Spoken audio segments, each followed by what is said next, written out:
ನಮಸ್ಕಾರ ಎಲ್ರಿಗೂ, ನಾನು ನಿಮ್ಮ ಚಿಕ್ಕಮಗಳ. ಸೊ ಇವತ್ತಿನ ವಿಡಿಯೋ ಬಂದ್ಬಿಟ್ಟು ನ್ಯೂಜಿಲೆಂಡಲ್ಲಿ ಬಂದ್ಬಿಟ್ಟು ಸೀಸನಲ್ ವೀಸಾ ಹೇಗೆ ಅಪ್ಲೈ ಮಾಡೋದು ಅಂತೇಳಿ ಈ ವಿಡಿಯೋದಲ್ಲಿ ಫುಲ್ ಡೀಟೇಲ್ ನೋಡೋಣ. ಎಸ್ಪೆಷಲಿ ಬಂದ್ಬಿಟ್ಟು ಯಾವ್ದಾದ್ರು ನಿಮ್ಗೆ ಏಜೆನ್ಸೀಸ್ ಮತ್ತು ವೆಬ್ಸೈಟ್ಸಲ್ಲಿ ನಿಮ್ಗೆ ಹೆಲ್ಪ್ ಆಗುತ್ತೆ ಜಾಬ್ ತಗೊಳ್ಳಿಕ್ಕೆ.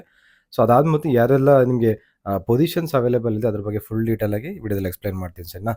ಅದಕ್ಕಿಂತ ಮುಂಚೆ ನನ್ನ ಚಾನಲ್ ಹೊಸದಾಗಿ ನೋಡ್ತಾರೆ, ಪ್ಲೀಸ್ ಸಬ್ಸ್ಕ್ರೈಬ್ ಮಾಡಿ ನೋಡಿ. ವಿಡಿಯೋ ಕೊನೆವರೆಗೂ ಇಷ್ಟ ಆರೋ ಲೈಕ್ ಮಾಡಿ, ಇಲ್ಲಾಂದರೆ ಡಿಸ್ಲೈಕ್ ಮಾಡಿ ಸರಿನಾ. ಸೊ ಫಸ್ಟ್ ಬಂದ್ಬಿಟ್ಟು ಬೇಸಿಕ್ ರಿಕ್ವೈರ್ಮೆಂಟ್ಸ್ ಏನಂದರೆ ಇದಕ್ಕೆ IELTS ಎಲ್ಲ ಅವಶ್ಯಕತೆ ಇಲ್ಲ ನಿಮಗೆ. ಮತ್ತು ಏಜ್ ಬಂದು 55 ಇಯರ್ಸ್ವರೆಗೂ ನೀವು ಅಪ್ಲೈ ಮಾಡ್ಬೋದು. ಮತ್ತು ಎಜುಕೇಷನ್ 10th 12th ಇದ್ರೂ ಸಹ ನೀವು ಅಪ್ಲೈ ಮಾಡ್ಬೋದು. ಯಾಕೆ ಸೀಸನಲ್ ವರ್ಕ್ ವೀಸಾ ಇರೋದ್ರಿಂದ ಅದಕ್ಕೆ ಪರ್ಟಿಕ್ಯುಲರ್ ಎಜುಕೇಷನ್ಸ್ ಎಲ್ಲ ರಿಕ್ವೈರ್ಮೆಂಟ್ಸ್ ಇಲ್ಲ. ಸ್ಯಾಲ್ರಿ ಬಂದ್ಬಿಟ್ಟು ಪರ್ ಅವರ್ ನಿಮಗೆ $23 ಸಿಗುತ್ತೆ ನಿಮಗೆ. ಮತ್ತು ಫುಡ್ ಆ್ಯಂಡ್ ಅಕಾಮಿಡೇಷನ್ ಎಲ್ಲ ಆಲ್ಮೋಸ್ಟ್ ಪ್ರೊವೈಡ್ ಮಾಡ್ತಾರೆ ಎಲ್ಲ ಎಂಪ್ಲಾಯರ್ಸು ನಿಮ್ಗೆ ಒಂದ್ಸಲ ಸಿಕ್ಕಿದ್ರೆ. ಮತ್ತು ಈಗ ನ್ಯೂಜಿಲೆಂಡಲ್ಲಿ ಏನು ಚೇಂಜಸ್ ಅಂದರೆ 2 new seasonal work visa approval ಆಗಿದೆ. ಒಂದು ಬಂದ್ಬಿಟ್ಟು 3 ಇಯರ್ಸ್ ಮಲ್ಟಿ ಎಂಟ್ರಿ ಅಂತ ಇದೆ. ಸೊ ಅದು ಇಲ್ಲಾಂದರೆ 7 ಮಂತು ಸಿಂಗಲ್ ಎಂಟ್ರಿ. ಸೊ ಎರಡರಲ್ಲಿ ಯಾವುದಾದ್ರು ಡಿಪೆಂಡ್ಸ್ ನಿಮಗೆ ವೀಸಾ ಅಪ್ರೂವಲ್ ಆಗಬೇಕಾದ್ರೆ ಅದು ನಿಮಗೆ ಗೊತ್ತಾಗುತ್ತೆ. ಮುಂಚಾಗಲೇ ಗೊತ್ತಾಗಲ್ಲ ನೀವು ಯಾವುದಕ್ಕೆ ಅಪ್ಲೈ ಮಾಡಬೇಕು ಅಂತೇಳಿ ಸರಿನಾ. ಸೊ ನೆಕ್ಸ್ಟ್ ಬಂದ್ಬಿಟ್ಟು ಏನೆಲ್ಲ ಪೊಸಿಷನ್ಸ್ ಇದೆ ಅಂತ ನಾನು ಎಕ್ಸ್ಪ್ಲೇನ್ ಮಾಡ್ತೀನಿ. ಫಸ್ಟ್ ಬಂದ್ಬಿಟ್ಟು ಇದು ಕಿವಿ ಫ್ರೂಟ್ ಪಿಕ್ಕರ್ಸಿಗೆಲ್ಲ ಸಿಕ್ಕಾಪಟ್ಟೆ ವ್ಯಾಲ್ಯೂ ಇದೆ. ಫ್ರೂಟ್ ಪಿಕ್ಕರ್ಸಲ್ಲಿ ನಿಮಗೆ ಏನಾದ್ರು ಎಕ್ಸ್ಪೀರಿಯನ್ಸ್ ಇದೆ ಖಂಡಿತ ನೀವು ಟ್ರೈ ಮಾಡ್ಬೋದು. ಸೊ ಅದಾದಮೇಲೆ ಬಂದ್ಬಿಟ್ಟು ನಿಮಗೆ ಗ್ರೇಪ್ ಫ್ರೂಟ್ ಇದೆಯಲ್ಲ, ಸೊ ಅದನ್ನು ಕೂಡ ನೀವು ಪಿಕ್ಕಿಂಗಲ್ಲಿ ತುಂಬ ಓಪನಿಂಗ್ಸ್ ಇದೆ ಸರಿನಾ. ನೆಕ್ಸ್ಟ್ ಫಾರ್ಮ್ ವರ್ಕರ್ಸು ಮತ್ತು ಅಗ್ರಿಕಲ್ಚರ್ ವರ್ಕರ್ಸಿಗೆಲ್ಲ ಸಿಕ್ಕಾಪಟ್ಟೆ ಡಿಮ್ಯಾಂಡ್ಸ್ ಇದೆ. ಮತ್ತು ಡೈರಿ ಫಾರ್ಮ್ ವರ್ಕರ್ಸಿಗೆ ಕೂಡ ಸಿಕ್ಕಾಪಟ್ಟೆ ಡಿಮ್ಯಾಂಡ್ಸ್ ಇದೆ. ಸೊ ಅದಾದ್ಮೇಲೆ ಸೀ ಫುಡ್ ಪ್ರೊಸೆಸಿಂಗ್ ಅಂತೇಳಿ, ಸೊ ಅದು ಕೂಡ ಸಿಕ್ಕಾಪಟ್ಟೆ ಡಿಮ್ಯಾಂಡ್ಸ್ ಇದೆ. ಸೊ ಮತ್ತು ಮಿಲ್ಕ್ ಹಾರ್ವೆಸ್ಟಿಂಗ್. ಸೊ ಇದೇ ಥರ ಬಂದ್ಬಿಟ್ಟು ಆಲ್ಮೋಸ್ಟ್ ನಿಮಗೆ ಅಗ್ರಿಕಲ್ಚರ್ ಮತ್ತು ಈ ಥರ ಹಸು ಸಾಕಾಣಿಕೆ ಮಾಡೋದು ಮತ್ತು ಹಾಲು ಕರಿಯೋದು, ಡೈರಿಗೆ ಹಾಕೋದು ಅದೆಲ್ಲ ಸಿಕ್ಕಾಪಟ್ಟೆ ಇದೇ ಜಾಸ್ತಿ.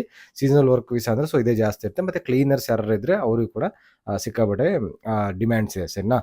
ಸೊ ಹೇಗೆ ಅಪ್ಲೈ ಮಾಡೋದು ಅಂದರೆ ನೀವು ಮೈನು CV ಮತ್ತು ಕವರ್ ಲೆಟ್ರ್ ಬಂದ್ಬಿಟ್ಟು ನೀವು ನ್ಯೂಜಿಲೆಂಡ್ ಫಾರ್ಮೆಟ್ ಅಂದರೆ ಯೂರೋ ಫಾರ್ಮೆಟಲ್ಲಿ ಅಕ್ಸೆಪ್ಟ್ ಮಾಡ್ತಾರೆ, ಅದನ್ನು ರೆಡಿ ಮಾಡಿಕೊಂಡು ಅದಾದಮೇಲೆ ನೀವು ಅಪ್ಲೈ ಮಾಡಬೇಕು ಸರಿನಾ.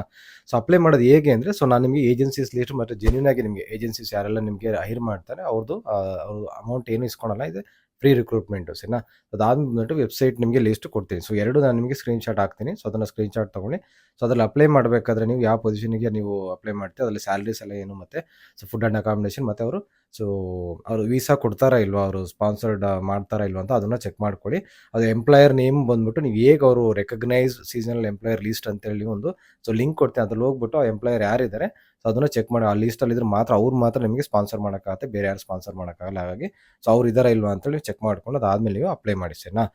ಸೊ ನೆಕ್ಸ್ಟ್ ಬಂದ್ಬಿಟ್ಟು ನೀವು ಫೋಕಸ್ ಮಾಡಬೇಕಾಗಿರೋದ್ರಿಂದ ಜಾಬ್ ಆಫರ್ ಲೆಟರ್ ತಗೊಳ್ಳಿಕ್ಕೋಸ್ಕರ. ಸೊ ಅದು ಬಂದ್ಬಿಟ್ಟು ನೀವು ಡೈಲಿ ಒಂದು 5 to 10 ನೀವು ಅಪ್ಲಿಕೇಶನ್ಸ್ ಆಗ್ತಾ ಬಂದರೆ ಖಂಡಿತ ನಿಮಗೆ ಸೀಸನಲ್ ವರ್ಕ್ ವೀಸಾ ಸಿಗುತ್ತೆ. ಈಗ ನ್ಯೂಜಿಲೆಂಡ್ ಸಿಕ್ಕಾಪಟ್ಟೆ ಡಿಮ್ಯಾಂಡ್ಸ್ ಇದೆ ಎಸ್ಪೆಷಲಿ ಸೀಸನಲ್ಗೆ. ಯಾಕೆಂದರೆ ಈಗ ನಾನು ಮುಂಚೆಲೇ ಹೇಳ್ದಂಗೆ ಸೀಸನಲ್ ವರ್ಕ್ ವೀಸಾ ಬಂದ್ಬಿಟ್ಟು 2 ಟೈಪ್ ಇದೆ. ಒಂದು 3 ಇಯರ್ಸ್ ಮಲ್ಟಿ ಎಂಟ್ರಿ, ಇನ್ನೊಂದು ಮಾತ್ರ 7 ಮಂತ್ಸ್ ಇದೆ. ಹಾಗಾಗಿ ಸಿಕ್ಕಾಪಟ್ಟೆ ಡಿಮ್ಯಾಂಡ್ಸ್ ಇದೆ, ನೀವು ಖಂಡಿತ ನೀವು ಟ್ರೈ ಮಾಡ್ಬೋದು. ಇಂಟ್ರೆಸ್ಟ್ ಇದ್ದರೆ ನೀವು ಅಪ್ಲೈ ಮಾಡ್ಬೋದು ಸರಿನಾ. ಸೊ ಇವತ್ತಿನ ವಿಡಿಯೋ ಇಷ್ಟೇ. ಸೊ ನಿಮ್ಗೆ ಏನೋ ಡೌಟ್ಸ್ ಇರೋ ಕಮೆಂಟ್ ಮಾಡಿ ತಿಳಿಸಿ ಸರಿನಾ. ಈ ವಿಡಿಯೋ ಇಷ್ಟ ಆದ್ರೂ ಲೈಕ್ ಮಾಡಿ, ಇಲ್ಲ ಡಿಸ್ಲೈಕ್ ಮಾಡಿ. ನೆಕ್ಸ್ಟ್ ಸಿಗೋಣ. Bye, take care, love you guys.